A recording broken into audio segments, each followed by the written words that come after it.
नमस्कार दोस्तों, आप लोगों का स्वागत है आज के वीडियो में। जैसा कि डिस्क्लेमर रहता है कि the information provide on this channel is for education and information purpose only.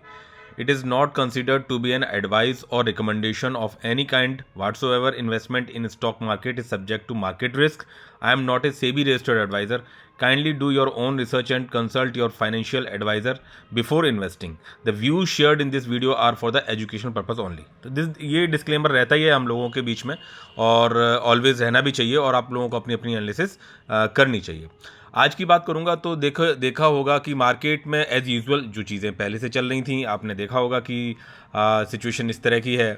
कि मार्केट में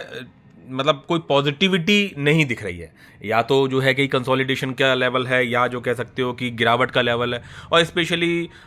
स्मॉल कैप और मिड कैप वगैरह में गिरावट ज़्यादा रही है, वो तो पिछले काफ़ी समय से रही है. और वैल्यूएशंस वाइज चीज़ें बोली गई कि वैल्यूएशंस हाई हैं, तो अभी इनको जो है सही वैल्यूएशंस पे आएंगी तब चलेंगी. रीजंस जो भी हों, देखो और मार्केट के गिरने के, सेल आउट होने के, एफआईज के पैसा निकालने के, या ग्लोबल सेंटीमेंट्स के, या विद इन इंडिया के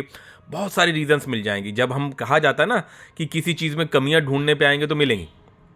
आपको. मार्केट में मैंने आपको जो मतलब ये कोई रिकमेंडेशन नहीं है कि जनरली मैं अपने पॉइंट ऑफ व्यू को आप लोगों के साथ में शेयर करता हूँ. तो ये आपने देखा होगा कि मार्केट में जो है इन अ लॉन्ग वे, मतलब अगर आप लालच नहीं करते हो इन्वेस्टमेंट में, और एक कंसिस्टेंसी और पेशेंस के साथ में हम अगर चलते हैं कि हमने जैसे एफडी कर दी 5 लाख रुपए की बैंक में, तो अब वो पैसा कौन सा होता है कि भाई 5 लाख रुपए की मुझे अभी ज़रूरत नहीं है, मैंने 1 साल की 2 साल की 3 साल की, मुझे कुछ परसेंट 7% 8% कुछ इंटरेस्ट मिला, उसमें हम जो है कि उसमें सेटिस्फाइड हैं. और हमारे पास अगर ज़्यादा पैसा है तो हम कहीं पे इन्वेस्टमेंट क्या करते हैं भाई, कोई भी घर पे तो नहीं रखेगा, डेफिनेटली या तो गोल्ड खरीदेंगे, वहाँ पे भी क्या एप्रिसिएशन के लिए कर रहे हैं, या फिर जो है थोड़ा सा ज़्यादा पैसा हुआ तो हम कोई प्रॉपर्टी, लैंड या कुछ समथिंग लाइक दैट चीज़ों को खरीदेंगे, वहाँ पे भी एप्रिसिएशन की उम्मीद से हम लोग करते हैं. हर बार 101% गारंटी के साथ में चीज़ें अप्रिशिएट हों ऐसा ज़रूरी नहीं है. हाँ ठीक है, गोल्ड एक एप्रिसिएशन रहता है, लेकिन ठीक है, ऐसा नहीं है कि आपको एक बहुत बड़ी वेल्थ क्रिएट करके दे देगा, या जो है आपको फाइनेंशियली फ्री कर देगा, या कुछ समथिंग आपकी लाइफ को एकदम से ड्रास्टिकली चेंज कर देगा. हम मार्केट में जो आए हैं वो पर्पज़ ही हमारा ये बात कर रहा है कि आपसे रिक्वेस्ट है कि लाइक जरूर कर दीजिएगा, और चैनल पे फर्स्ट टाइम है तो प्लीज़ सब्सक्राइब भी कर दीजिएगा, और फैमिली एंड फ्रेंड्स में जरूर सजेस्ट करिएगा, so that we should continue our journey for the financial freedom path. और कोई भी रिकमेंडेशन नहीं होगा, एक पॉजिटिव माइंडसेट के पॉइंट ऑफ व्यू से कि अप्रोच किस तरह की होनी चाहिए, ये मेरा पर्सनल पॉइंट ऑफ व्यू है. तो उन सब चीज़ों पे आप लोगों के साथ में हमेशा डिस्कशन रहता है. तो लाइक जरूर करिएगा और कमेंट जरूर करिएगा, ये मेरी आपसे रिक्वेस्ट है. तो मार्केट में आपने देखा कि अक्टूबर के बाद से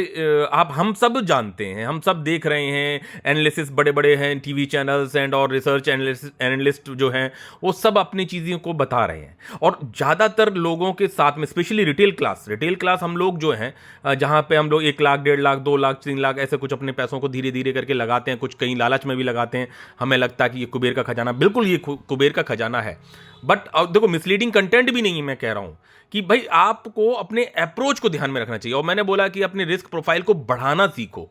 मतलब ऐसा नहीं है कि अगर जैसे सपोज हम इन्वेस्ट कर रहे हैं, मैं इन्वेस्ट कर रहा हूं किसी रिस्की कंपनी में इन्वेस्ट कर रहा हूं, और मैंने बहुत ही हाई रिस्की कंपनी में इन्वेस्टमेंट किया, मैं भी रिटेल इन्वेस्टर हूं, तो लेकिन मेरा अप्रोच वो क्यों मैं वहां पे कर रहा हूं, बिकॉज मेरे कुछ प्रॉफिट्स या मेरा कुछ टाइम हो गया जहां मैंने कुछ प्रॉफिट्स बनाए हैं, और on that basis I am taking a little bit high risk as per my portfolio comparison. ठीक है, इस चीज को समझना कि मतलब आप जैसे आप एक बात सुनना मेरी, जरा थोड़ा सा एनालाइज करना चीजों को, कि जैसे कहीं पानी भरा हुआ है, ठीक है, नदी है या कोई भी है, मतलब जहां पे पानी है और आपको उसकी गहराई का पता नहीं है, आप जब किनारे से अप्रोच करते हैं तो व्हाट यू विल डू कि आपने पैर रखा, थोड़ा सा आगे बढ़ाया, फिर एक कदम और आगे बढ़ाया कि देखें कितना गहरा, आपके पैर डूबे, फिर घुटने तक पानी आया, और थोड़ा सा, तो आप क्या करते हो, धीरे धीरे करके पैर बढ़ा रहे हो ना. अगर वहीं पे कहीं गड्ढा हो तो डेफिनेटली आप गिरोगे, लेकिन एक आप एनालिसिस करते हो. और बहुत बार ऐसा भी होता है कि भाई ठीक है, हम एक कोई ना कोई स्टिक लेके अपनी डेप्थ को आगे की नापते हैं, भाई ऐसे ऐसे करके नापा, फिर हाँ कि भाई मेरे हाइट के कितने तक जाएगा, कहाँ तक है, वेदर आई विल अप्रोच, कहाँ तक मैं जा सकता हूँ, मझधार तक जाऊँगा, मुझे ये नदी क्रॉस करनी है. तो कैसा हमारा अप्रोच होना चाहिए। अच्छा, दूसरी चीज है कि और भी एक तरीका, भाई ठीक है गहरा है, इतना गहरा है कि आप डूब सकते हो, तो हमारा अप्रोच हम क्या वहां पे देखेंगे कि भाई ह्यूमन बीइंग है, स्विमिंग, भाई अगर आपको स्विम करना आता है तो आप कहीं ना कहीं सर्वाइवल के चांसेस बढ़ गए। आप भी ह्यूमन बीइंग, और वहीं पे एक बंदा है उसको स्विमिंग नहीं आ रही है, तो उसको नहीं, वहां पे उसके लिए रिस्क ज़्यादा है कि भाई अगर पानी की गहराई इतनी ज़्यादा हो गई जहां पे वो डूब सकता है, तो अगर स्विमिंग करना नहीं जानता तो definitely he will get down there, drowned. Secondly मैं बात कहूँगा कि जैसे अगर वहाँ पे कोई जो स्विमिंग भी जानता है, लेकिन एक होता है कि भाई परफेक्ट स्विमर एकदम से, कि उसको वाटर के उल्टे करंट में भी he is able to survive the things, तो उसका अलग लेवल होगा, दूसरे का अलग लेवल होगा। तो आप ये बात समझ सकते हो, और ये चीज़ें एकदम से नहीं आती, चाहे स्विमिंग हो चाहे जो भी हो, या किसी किसी को तो पानी से ही डर लगता है, ठीक है, या किसी को नॉलेज ही नहीं है तो वो कैसे भी करेगा, कूद जाएगा, तो डूबना ही डूबना है। तो ये चीज़ें, और वहाँ पे कोई बचाने आने वाला नहीं है, आपको अपनी एनालिसिस चीज़ें देखनी पड़ेंगी। आप दूसरे को देखें कि भाई ये बंदा कूदा और वो यार परफेक्ट स्विमर होगा, या उसका रिस्क प्रोफाइल अलाउ कर रहा होगा, तो वो वहां पे जाके और निकल गया। तो और हो सकता है कि आपका एक आध बार चीजें सही निकल जाएं, आप गए, आपने किनारे गए और वहां पे एक डुबकी लगा ली, हो सकता है उधर गड्ढा नहीं था, लेकिन आप निकल के आ गए, भाई आप ज्यादा कदम नहीं गए, 10 कदम गए, ठीक है, वहां तक आप डूबे नहीं और जाके डुबकी लगा के चले आए। फिर आप थोड़ा सा हटके, भाई उस जगह से आप डुबकी लगा के चले आए, फिर अगले दिन गए, वहां से थोड़ा सा हटके आपने डुबकी लगाई, हो सकता है उधर गड्ढा हो, आप घुस जाओगे। लेकिन अगर आप पूरे प्रॉफिट्स को लेके घुसे तो पूरे घुस गए ना। तो मेरा कहने का मतलब, और ये नदी चलती रहेगी, बहती रहेगी, सालों साल से चलती आई और आगे भी चलती रहेगी। हमें बहुत ध्यान देना है कि हम किस एरिया को अप्रोच कर रहे हैं, वहां पे क्या मगरमच्छ हैं या वहां पे कुछ अच्छा है, ये सब बातों को ध्यान देना है। मेरी बातों को आप समझ पाना, तो ये हर बंदे का डिफरेंट है। तो इसलिए कभी भी, जैसे हम लोग शेयर्स की बात कर रहे हैं, तो बहुत सारे शेयर्स होते हैं, बहुत सारे सेक्टर्स होते हैं, रेलवे सेक्टर है, डिफेंस सेक्टर है, आईटी सेक्टर है, देन एफएमसीजी सेक्टर है, और भी बहुत सारे ऑटोमोबाइल्स है, केमिकल्स है, बहुत कुछ है। और मैंने आपको कहा है कि डाइवर्सिफिकेशन करो। आपने अगर मेरी जर्नी को फॉलो किया होगा पुराने उसमें वीडियोज़ में, तो आपने देखा होगा कि मैंने बहुत सारी कंपनीज खरीद रखी थी, बहुत सारी। लोगों का अपना अपना कहना था, मेरा अपना पॉइंट ऑफ व्यू था, और मैं उस चीज़ों को सोच रहा था। देखो, होने को मैं भी गलत हो सकता हूँ, बट अगर मैं कैलकुलेटेड वे से चलता हूँ तो ये है कि मैं डूबूंगा नहीं, एटलीस्ट आई शुड सर्वाइव। मैं लाइफ, अगर मुझे स्विमिंग नहीं भी आ रही है तो मैं लाइफ जैकेट के साथ में जाऊँगा, अप्रोच करूँगा, ठीक है, और फिर स्विमिंग सीखने की कोशिश करूँगा। और वो कि सर इसमें तो बहुत समय लगने वाला है, भाई जो बंदा तैराक है, जो स्विमर है, उसने भी तो कुछ ना कुछ किया ना, एफर्ट्स डालें, then only he is able to swim. तो मेरा पर्पस ये है कि मार्केट में आज जो सेंटीमेंट्स है, आज जस्ट अपोजिट्स हैं कि भाई एफआईज आए अक्टूबर के बाद से धनाधन 1 लाख करोड़ 2 लाख करोड़ लगातार माल बेचे जा रहे हैं, 3,000 करोड़, कभी 4,000 करोड़, 5,000 करोड़। आप इस चीज को समझना, और irrespective of any sector they are selling, continuously they are selling, ठीक है। तो तो कंटिन्यूसली दे आर सेलिंग। तो what we should do and what should be our approach in the market, ठीक है, ये थोड़ा सा हट जाए, हाँ ठीक है। तो what should be our approach in the market so that we should able to survive. और सर्वाइवल कर गए ना, जैसे 6 महीना, 1 साल, 1.5 साल, 2 साल, या जो भी है, नए जो इन्वेस्टर्स होंगे डेफिनेटली उन्हें एक्सपीरियंस कम होगा, चीज़ें कम होंगी, तो definitely they will able to. देखो, अगर नहीं जानते हैं तो ये जो टाइम है, आप अपने कैपिटल को रिस्क पे ना लगाएं,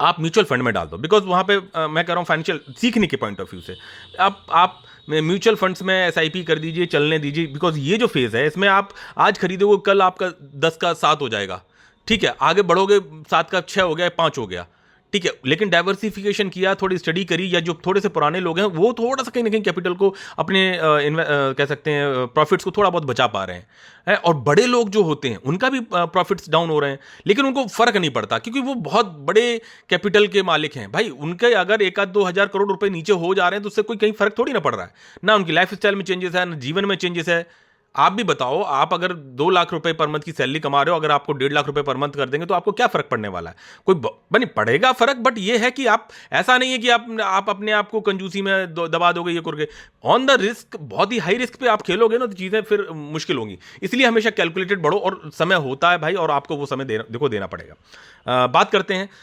तो मेरा कहने का मतलब है कि अगर म्यूचुअल फंड्स में definitely this is a time to आप डाल सकते हो, बिकॉज एनएवी बिल्कुल सही लेवल्स पे होंगी। थोड़ा सा एनालाइज करो, जिनको मार्केट समझ में नहीं आ रहा है मार्केट से भाग जाने के कंपैरिजन में आप इसे सीखते रहो। बेटर है कि म्यूचुअल फंड्स में आप जो है थोड़ा बहुत सोच के डाल सकते हो और डाइवर्सिफाई करो 2 1 3 म्यूचुअल फंड्स में, तो then you will be able to, और slowly slowly you should start learning the swimming, ठीक है, then you will able to get the market. अच्छा, मैं क्यों कहता हूं डायरेक्ट इन्वेस्टमेंट में आने के लिए बाद में,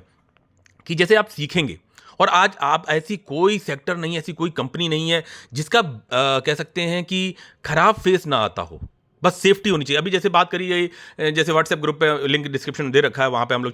थोड़ा बहुत चैट करते हैं, तो बहुत सारे शेयर्स हैं जो टॉप से मतलब कह सकते हैं 70-82% डाउन भी हुए हैं, तो उनका अलग है। और आपने आपके रिस्क प्रोफाइल के हिसाब से वो अलाउ नहीं कर रहा था आपके पोर्टफोलियो में, and you have taken that particular share. जब मैं पुराने वीडियोज़ में डिस्कस करता था, तो वहाँ पे आज आप ट्रैप्ड फील कर रहे हैं, तो डेफिनेटली बिकॉज मेरा पोर्टफोलियो अलाउ कर रहा है, लेकिन हाँ खराब तो मुझे भी लगेगा ना कि भाई मेरा रिटर्न बना हुआ तो वहाँ से कम हो गया, डेफिनेटली इट विल इम्पैक्ट। और कि सर इस कंपनी में फ्रॉड है या उस कंपनी में फ्रॉड है, अब देखो थोड़ा डेप्थ के हिसाब से चलना चाहिए, बिकॉज ऐसे तो मार्केट में बहुत सारी चीज़ें आती रहेंगी जाती रहेंगी, आप किसी भी शेयर को होल्ड नहीं कर पाओगे। पहली बात तो आपको अप्रोच इस तरह से होनी चाहिए कि भाई आपके प्रॉफिट्स को अलाउ करें। दूसरी चीज़, जैसे अभी मैं पर्टिकुलर शेयर का नाम नहीं लेना चाहता हूं, लेकिन जैसे मैं एस्कोनेट की बात कर रहा था, तो जनरली मैं बता रहा हूं कि वहां पे जैसे अब बोला गया कि सर इस कंपनी में कहीं कोई लोचा हो सकता है, क्योंकि ये टॉप से इतना करेक्ट हो गया, क्यों हो गया, इसमें पैसे डबल हो गए थे, देन नीचे हो गया। तो भाई आप उस कंपनी को पढ़ो जाके ना, उसके साथ थोड़ी दोस्ती बढ़ाओ ना, चीज़ों को देखो, then you will able to realise. हाँ, बॉटम्स नहीं पकड़ पाओगे, छोटे मार्केट की कंपनी है, कोई भी बंदा धज्जियां उड़ा देगा, लेकिन आप उस विजन को समझ के चलो कि भाई देखो बहुत सारे ऑर्डर्स मिले, ऑर्डर्स हैं, ठीक है, एग्जीक्यूशन होता है नहीं होता है, कितने प्रॉफिट्स आते हैं, that is different thing. Nvidia के साथ में पार्टनरशिप है, बोलो यस, हाँ है, तो क्या कोई फ्रॉड करने वाली कंपनी के साथ में ये कंपनीज पार्टनरशिप करेंगी? एक बात, चलो कहते हैं कि ठीक है चलो कर लिया, या उनसे माल खरीदा था, या उनके अपना जो हेक्साडेसा का वो बनाते हैं उसकी वजह से कर लें, एक्साइटेड नहीं हो, ठीक है कर लिया, छोटे मोटे उन्होंने ऑर्डर्स भी कर लिए, जो बैलेंस शीट में भी दिखाया सब कुछ है, ठीक है। हाँ, एक ही ब्लैक पॉइंट था कि भाई उनके सीएफओ ने रिजाइन किया था और दूसरा सीएफओ आया था, वो एक रेड फ्लैग है, लेकिन बिना रेड फ्लैग की कोई कंपनी ऐसी कंटिन्यू हो भी नहीं सकती है, ठीक है, कुछ मुझ रहता है, हाँ नज़र बना के रखो। दूसरी चीज़ कि ministry of information and technology से शायद इनको एक ऑर्डर भी मिला था, और भी जगह से ऑर्डर मिला, बट मैं गवर्नमेंट ओरिएंटेड कंपनीज की बात कर रहा हूँ। तो देखो कोई भी कंपनी का जो ऑर्डर्स होता है या कुछ भी होता है, या इवन मतलब पीएसयू सेक्टर से भी इनको कुछ एक आध ऑर्डर्स मिले, छोटी मार्केट की आपकी कंपनी तो छोटा ही रहता है, हाँ रिस्की होता है, आपका पोर्टफोलियो अलाउ करना चाहिए उन रिस्क को बियर करने के लिए कि वो कितना भी टूट सकता है। मान के चलो रिजल्ट्स अच्छे नहीं आए अभी मई जून में, जो भी आए हैं, अगर अप्रैल मई जून में आते हैं तो उसमें मान के चलो एग्जीक्यूशन नहीं होता, या इन्होंने जो भी अभी एक्विजिशन किया है कुछ किया नहीं आए, तो शेयर आउट टूटेगा। तो आप whether you are able to hold or not, अगर अच्छे आए तो भाई बूम अप भी कर जाएगा। एक्सीकॉम की बात कर लो, इट इज उनके तो उन्होंने उस कंपनी में तो इससे ज़्यादा मुझे बिलीव दिखाई पड़ता है, लेकिन वो उसकी वॉलेटिलिटी देखो कहाँ गया, प्रॉफिट्स बने फिर नीचे, प्रॉफिट्स नीचे ऊपर नीचे, तो चलता रहता भाई। अभी एसएमई लॉट की कंपनीज इतना सब कुछ कैलकुलेट करने के बाद, सेल्कोर गजट्स हो चाहे कुछ भी हो, तो मैं नाम नहीं लेना चाह रहा हूं, लेकिन एक जनरल बात कर रहा हूं, तो कहीं पे भी उनमें गिरावट, भाई पूरे मार्केट में हाहाकार, तो ये छोटे मार्केट की आपकी कंपनी की क्या औकात है जो रुकेंगी? हाँ, आप ये सोचिए कि ministry of information and technology ने उसे ऑर्डर्स दिया है, कुछ काम करने को दिया है, तो दैट हैव सम मीनिंग कि ठीक है वो फ्रॉड पाथ पे नहीं दिखाई पड़ेगी, because it's not that much easy की टू गेट द, हाँ हो भी सकता है, देखो 1-2% आप लेके चलो, इसीलिए मैं बोला हूँ कि अपने कैलकुलेशंस पे हिसाब से चलो। आज जैसे जनरल बात करिए कि भाई मतलब अपने व्हाट्सएप ग्रुप पे जनरली चीज़ें हम लोग इंटरेक्ट करते रहते हैं, और मेरी रिक्वेस्ट है आप लोग वहाँ ज्वाइन करें, और बट रिकमेंडेशन किसी भी चीज़ का नहीं है, ना यहाँ पे ना वहाँ पे। तो मैं उस पर्टिकुलर थीम पे बात करना चाहता हूँ कि कुछ भी बोल देने से पहले आप सोचिए, समझिए, जानिए, और एक सीरियसनेस होके उस चीज़ पे बात करिए। और कोई भी कंपनी जो दूसरे को ऑर्डर दे, अभी जैसे रेलवे सेक्टर की बात करो, अभी जैसे हम रेलवे सेक्टर की बात करते हैं, रेलवे सेक्टर में पोटेंशियल अभी ठीक है, आने वाले 1 से 2 साल तक अभी उसमें जैसे ग्रोथ या रेट या जो भी कुछ है नहीं उतना दिख रहा है, या जो बजट में एलोकेशन हुआ, या उनके पास ऑर्डर बुक भरी पड़ी हुई है, 1 लाख करोड़ के करीब की ऑर्डर बुक आरबीएनएल में जनरल बात कर रहा हूँ, मेरे पास एक बार मैं प्रॉफिट बुक किया, वो that is different thing, but मैंने दोबारा मैं इन्वेस्टमेंट किया,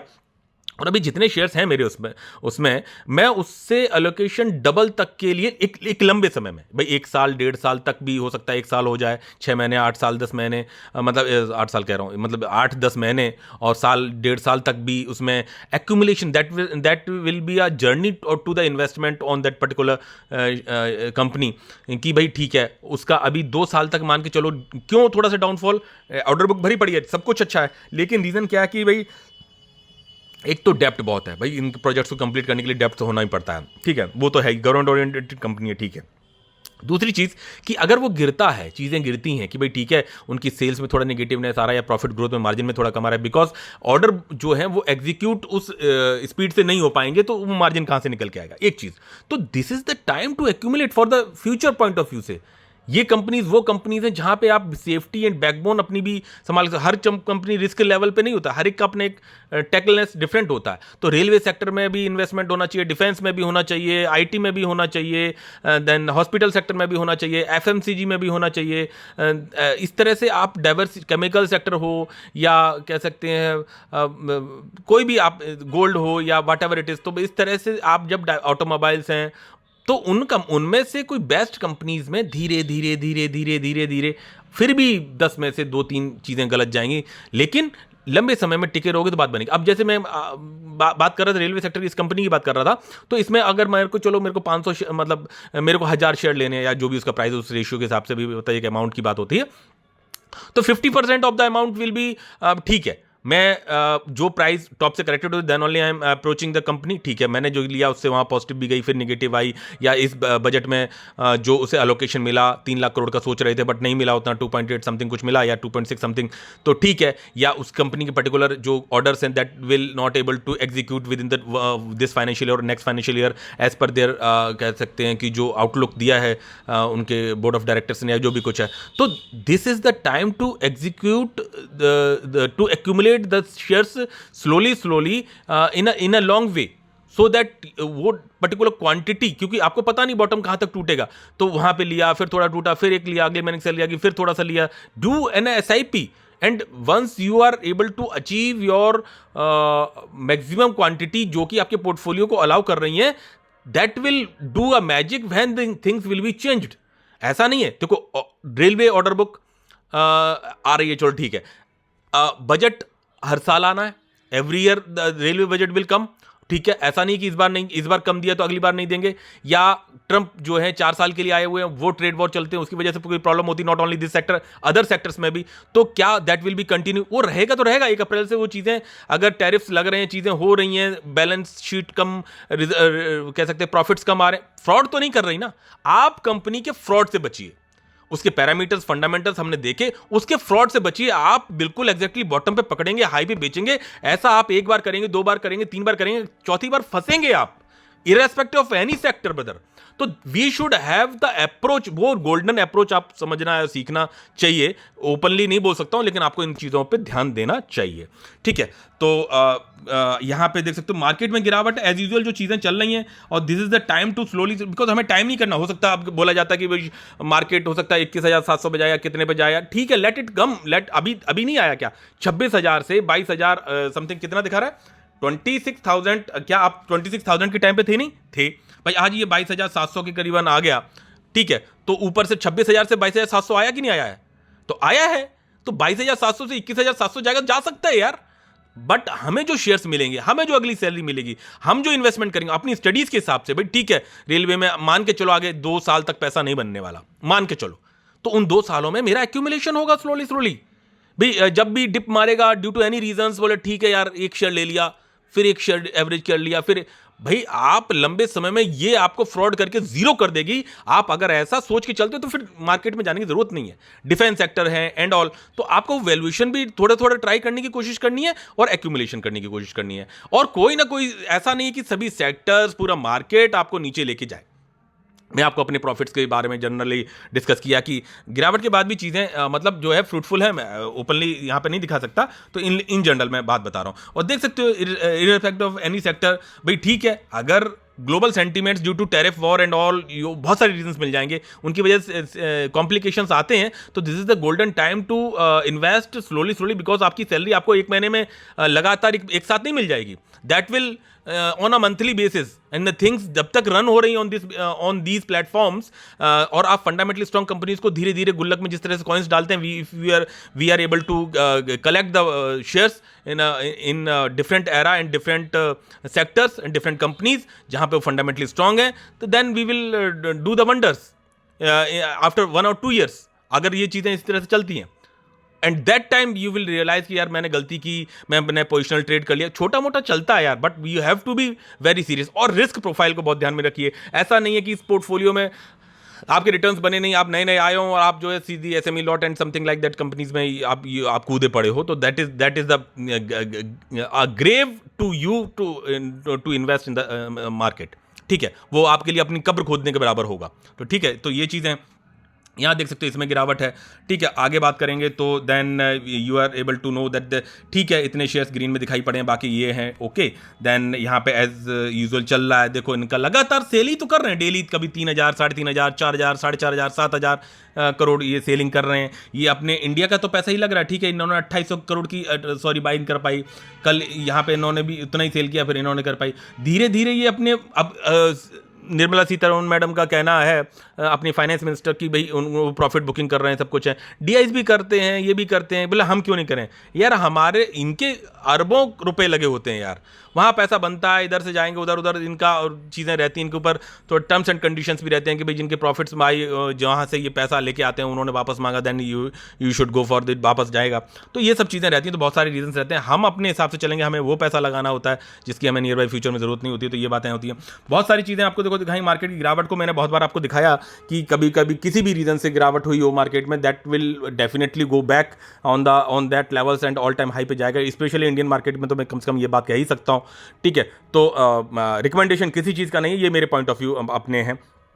ठीक है। वहीं पे बात करते हैं, जैसे अभी रीजंस,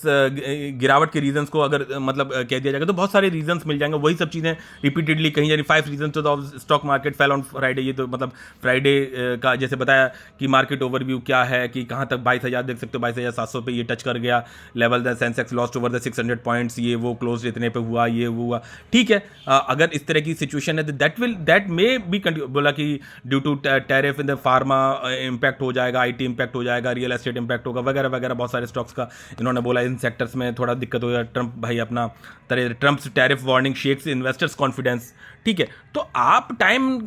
किए बिना फंडामेंटली स्ट्रॉन्ग कंपनीज में धीरे धीरे सोचते मतलब समझ सकते हैं। Sustained selling by the foreign investor, लगातार वो बेच रहे हैं, तो उसकी वजह से भाई माल निकलेगा, ड्यू टू एनी रीजंस तो पैसा नीचे जाएगा ही जाएगा। Chinese markets gain favour over the Indian equities, ठीक है, उन्हें लगता है कि चीज़ें मतलब उनकी तरफ फ्रूटफुल हैं। Rising crude oil prices added to inflation concerns, ठीक है, तो इस तरह से है। Reduced hopes of the US Fed rate cuts, मतलब कि वहाँ पे रेट कट होने के चांसेस आर लेस, तो बहुत सारे रीजंस ऐसे, इनको डीपली पढ़ेंगे तो बहुत सारी चीज़ें मिल जाएंगी, तो ये सब चीज़ें आप एनालिसिस ज़रूर किया करें, ठीक है। रेलवे सेक्टर के पॉइंट ऑफ व्यू से मैं जैसे बात कर रहा था, तो आप यहाँ देख सकते हो कि बहुत सारा चीज़ें दिया हुआ है, बहुत सारी चीज़ें दे रखी हैं, तो हमें उस हिसाब से अप्रोच करना चाहिए और लंबे समय में चीज़ें वर्कआउट कर सकती हैं, ठीक है। तो we should approach accordingly, the sector will also do wonders, ठीक है। तो रेलवे सेक्टर, देन आप इसमें आगे देखिए ना कि किस तरह से प्रोजेक्शन है, और जब भी ऑर्डर बुक है, और then 10% of the portfolio, specially the railway budget will continue and the different in the foreign area, so that projection is also there, so we should able to continue in these things, and that investment is a long term journey, so we have to continue with the averaging, and the shares should be bought in 1 and 2 to 3 years, and slowly we should complete our investing journey. So I think so we have completed a lot, and most of the videos we should able to cover up the different sectors, so please subscribe and like. With these words we will meet in the next video. Jai Hind, Jai Bharat, bye bye.